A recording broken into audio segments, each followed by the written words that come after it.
Welcome to Patterns Among the Primes.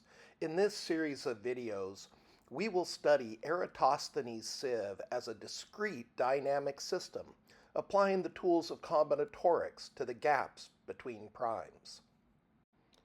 We study Eratosthenes' sieve, which is one of the oldest methods of studying primes, as a discrete dynamic system, so we apply the tools of discrete mathematics to this problem in order to find exact models of the populations of gaps across stages of Eratosthenes' sieve.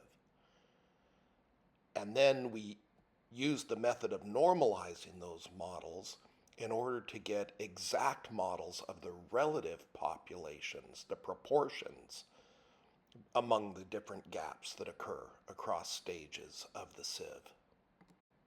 There are three key concepts that underlie this approach to the gaps among primes. The first is that there is a cycle of gaps at every stage of Eratosthenes' sieve. If we stop the sieve there is a cycle of gaps that set the distances among the remaining candidate primes. The second key concept is that using those cycles of gaps as the inputs to a discrete mathematical models, we can track the exact relative populations among the gaps for all subsequent stages of Eratosthenes' sieve. So we want to become familiar with graphs like this. The initial populations are over on the right-hand side, where the system parameter starts at 1. And as the primes go to infinity, the system parameter goes to 0. And so the models evolve from right to left. And we can see how the proportions of gaps change over time. The third key concept in this approach is taking samples of gaps across the intervals of survival. So if we stop that evolution of gaps at some point, that is for some prime, here we're using 31,063 as an example. The system parameter, that value along going from right to left, is about 0.36 at that point. We go out to that set of primes and we look at this interval of survival from that prime squared to the next prime squared, and we accumulate the different gaps in that interval of survival, and we compare those to the models that we've obtained. So we will first introduce the cycles of gaps at each stage of Eratosthenes' sieve. From those, we'll look at the combinatorics about how those evolve. We'll be able to obtain exact models of the relative populations among the gaps that occur in those cycles. How many 2s are there? How many 4s? How many 6s? So we have those models for the exact populations in the cycles. We'll then go out and make samples among the gaps between primes and compare those to how many of the gaps in the cycles survive further evolutions of the Eratosthenes sieve. So why is this interesting?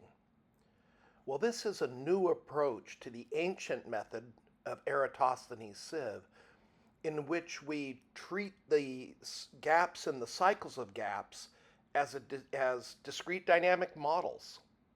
We'll do the discrete population models. This gives us an intuitive approach to look at the gaps between primes. Are the gaps at the front of the cycles that survive any further iterations? The models that we derive allow us to extend our reach. We are able to compute relative populations of gaps, 2s, 4s, 6s, 8s, far beyond what we can calculate directly. These population models for the cycles of gaps provide strong evidence supporting a series of conjectures about the gaps between prime numbers. Of course, at the root, there's the twin prime conjecture, that there are an infinite number of consecutive primes that differ by 2. Then there's Polignac's conjecture, which generalized this, saying every even number should occur infinitely often as the gap between consecutive prime numbers. In 1923, Hardy and Littlewood extended this further to saying constellations of gaps, that is, sequences of consecutive gaps, unless there's an obvious barrier to them occurring, they should occur infinitely often among prime numbers.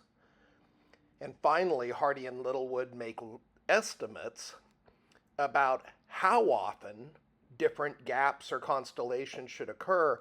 We'll see that our models align with Hardy and Littlewood's conjecture. So here's what lies ahead of us. First, we have to do the footwork to set up the discrete dynamic system from the cycle of gaps and to establish these exact models for the relative populations of various gaps across cycles of Eratosthenes sieve.